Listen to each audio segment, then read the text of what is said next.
Magandang araw po sa inyong lahat mga kababayan at welcome back dito po sa ating munting channel Pinas News Review, kung saan re-reviewin po natin ang mga mahalagang balita dito sa Pilipinas. Mga simpleng komento sa mga issue dito sa Pinas. At ito nga mga kababayan, hala, matinding gulo to. BP Sara nagsalita, handa sa people power ha? President Marcos tambalisa nataranta. Nako, yan po mga kabayan ang ating aalamin at bibigyan ng komento. Mula po ito kay Banat Kabayan TV. Nasa description po ang full video link ng video ito. Subscribe na po kayo. At kung bago ka pa lang at di pa po napag-subscribe sa ating munting channel, please don't forget to subscribe. At i-click na rin po ang bell notification para updated ka po sa lahat ng ina-uploads nating reaction video. At ito na nga mga kababayan, no? Dahil nga siguro sa sunod-sunod na kaya siguro natataranta sila, di ba? Yung ginawa nilang action ay kundi utusan itong mga iba't ibang congressman na atakihin si Vice President Sara Duterte. No, pansin nyo naman yan ngayon marami pong umaatake, no? Mga politiko. Well, anyway mga karibin natin, pag-usapan po muna natin, no, bago natin i-play yung video ito at bigyan natin ng reaction, i-play po mo ay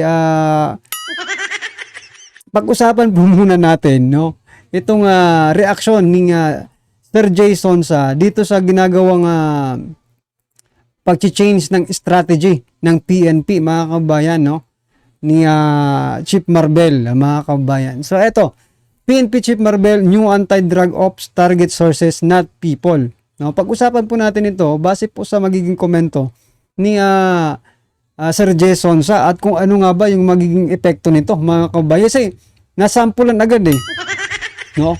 Yung gusto nilang mangyari dito, may sample agad, no? Tingnan nyo, sources yung gusto nilang hulihin mga kabayan. So ito muna yung komento ni Sir Jay Sonsa mga kabayan, no? Basahin ko lang po para sa inyong lahat. Ito po yun, no? Romel, hindi mo malalaman kung saan source ng illegal drugs kung hindi mo huhulihin ang pusher. Tama naman. O nagtutulak at protector nito. Na kalimitan ay mga opisyal ng PNP. Nako, ano ba yan? Sir Jay Sonsa, ano ba? Parang tinitira. Sa bagay, mga kabayan, totoo naman, di ba? PNP at local government official. Alam niyo mga kabayan, talagang nagmamatch po, no? Correlation po, kumbaga. Yung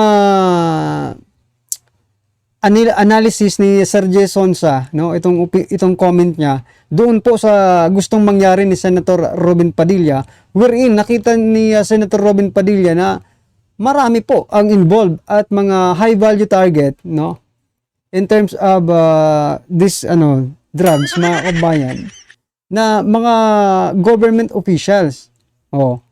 Siguro ito yung iba nasa PNP, di ba? Yung iba nandito sa gobyerno talaga.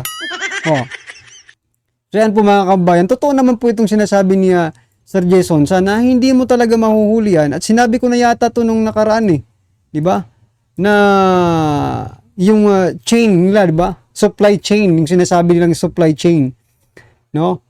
Kasama po yung mga pusher, user, no? Diyan sa sinasabi yung chain, no?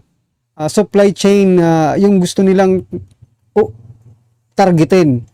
So kasama po yan. Dapat isama nyo po yung mga pusher at kasi lalaki ang mga ulo niyan lalaki po ang mga ulo niyan pag hindi nyo sila binabanggit mga kababayan. At eto na nga yung sinasabi kong nagkaroon agad ng sample. Parang parang 5,500 flood control project, di ba? Pinak-check agad. Eto, fact-checking, pinak-check na nun mga kababayan, no? Tingnan nyo. Eto 1 hour pa lang po ito, 20 anyos na lalaki naging drug pusher para may panbaon sa eskwelahan. Ibig sabihin, hindi nyo to huhulihin. Lusot to kasi hindi naman ito yung target ninyo ngayon.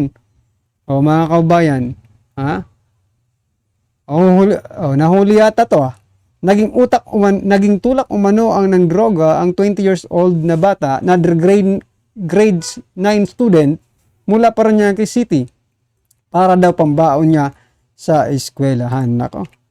Nakikita niyo po ba mga kabayan yung diferensya between sa administrasyon ni PRRD at ngayon, no? Lantaran na po ngayon mga estudyante. Eto, tingnan niyo student mga kabayan, no?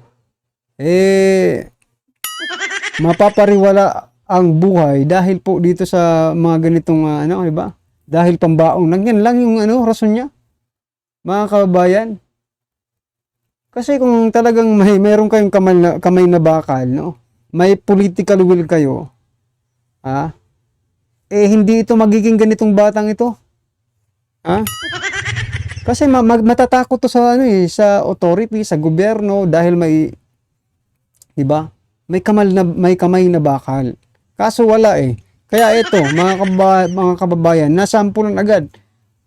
Itong sinasabi nilang recalibrated na strategy.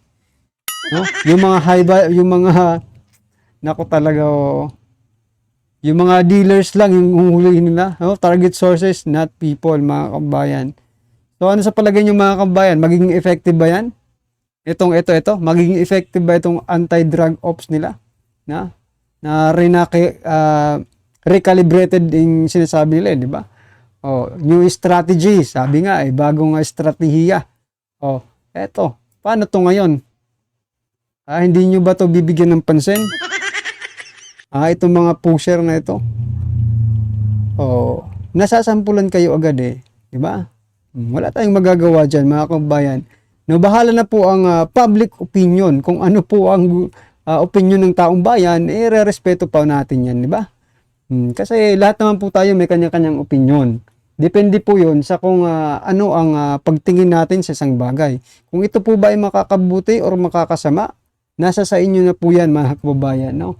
Pero para sa akin, opinion ko lang po ito at para sa akin lamang po. Hindi ko sinasabing maaari maging kaparehas tayo ng opinion, pero ito po ang opinion ko. Hindi po nakakatulong. Kasi isipin nyo, dito, pinapalaki nyo yung ulo di ba? Pinapalaki nyo yung mga, yung trust nila sa sarili nila na, they're not going to arrest or hindi nila mahuhuli. Kasi nagpo-focus sila sa dito sa sa mga sources. No? Yan mga kababayan. Ano ang inyong opinion about yan? At eto pa, si PRRD sumagot dito kay Senator Tolentino, dito sa pagkalas ni Tolentino, pag-iwan ni Tolentino sa dati niyang partido, wherein doon din po si PRRD na malaki ang naitulong sa kanyang pagkapanalo noong tumakbo po siya, no? Ito po mga kababayan, si PRRD. Eto. Alamin po natin kung anong sasabihin niya kay Tolentino. Usap kami. Sabi niya, aalis ako, iiwan ko kayo paglipat na ako. So, kung tanungin mo ako ngayon, kung susuporta ako sa kanya o hindi, iniwan niya kami, edi iwan ko rin siya. If I go out to campaign for Slate, I do not think that it would look nice to the PDP party na umalis sa amin. Ibig sabihin, hindi ako believe sa inyo tapos susuportahan kita. Wala na. At ako naman, ang salaro na ito, iniwan mo ako, bakit kita susuportahan? Nag-usap kami. So yan mga kababayan, klarong-klaro na po hindi po susuportahan ni dating President Duterte itong si Tolentino. At bakit ka naman susuportahan pa? Kumbaga, trahedor ka Ikaw ang trahedor. Sa ating samahan, tapos susuportahan pa kita. Sa bagay, hindi naman nini-expect ni Tolentino na susuportahan siya, no? Ito po, itong sinasabi ni PRRD, hindi naman talaga para sa kay Tolentino lang ito Doon po ito sa mga DDS supporter or Duterte supporters na hanggang ngayon ay maybe they are thinking na si Tolentino ay kakampi pa rin, no? Ni PRRD, no?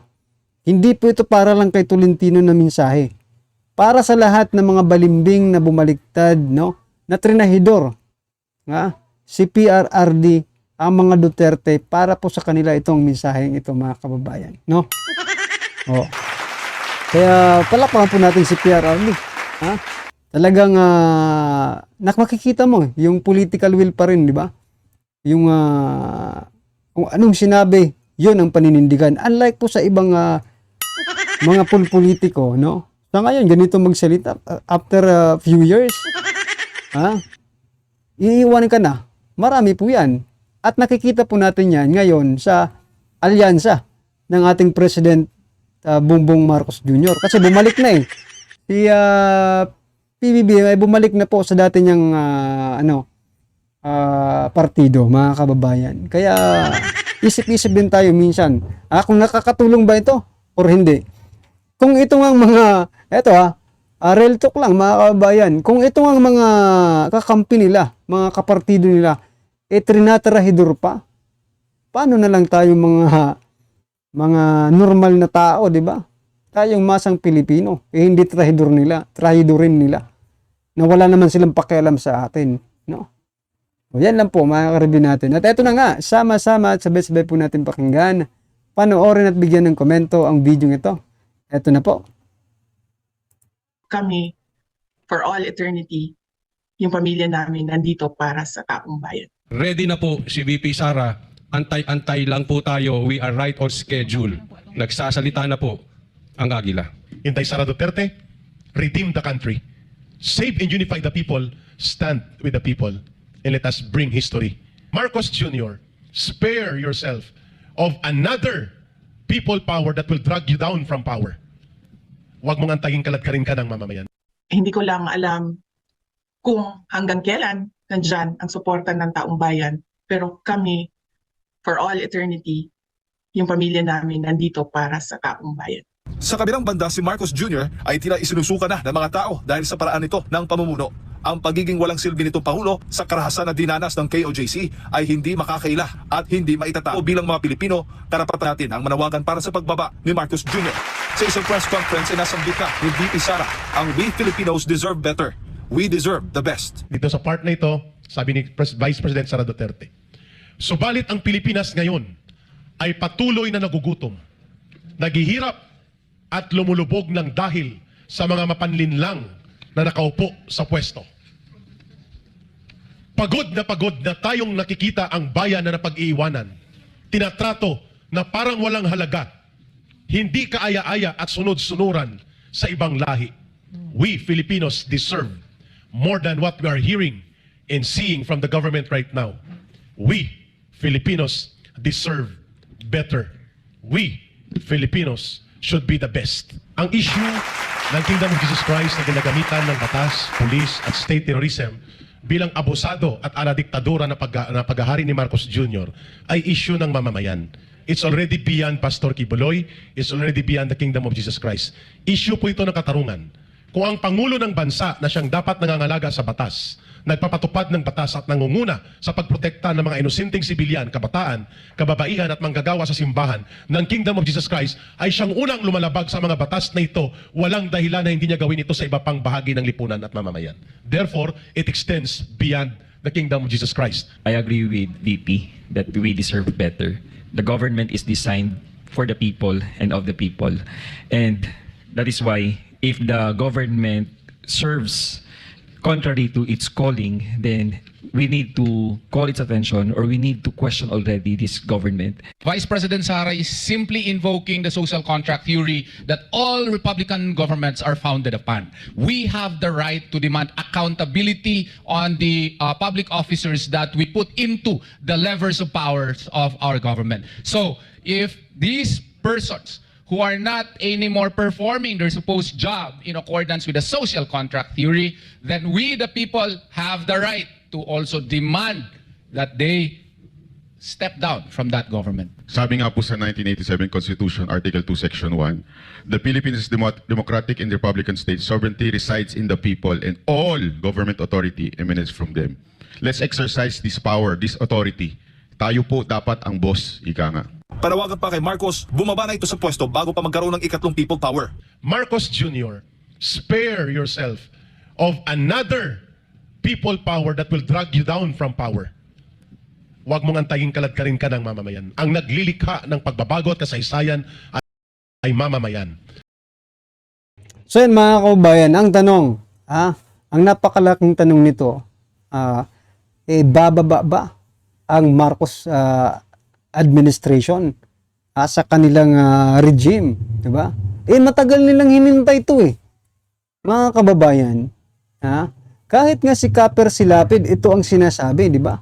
Matagal nilang hinihintay ito na makabalik sila. Para ano? Kunin yung eto na ngayon nangyayari, di ba, mga kababayan? Hindi po talaga ito. Kung may plano po tayo, kayo mismo dyan sa Maisog Rally, mga maisog, no? Kung may plano po kayo tayong people power, ay gawin. Eto, opinion ko lang po ito. Gawin na po. Kasi, hindi po sila bababa. Matagal nilang hinintay na makabalik sila sa Malacanang, mga kababayan. Bakit naman sila bababa? Diba? Tao lang ang makakapagpababa dito. At yun ang kailangan natin siguro ngayon. Diba?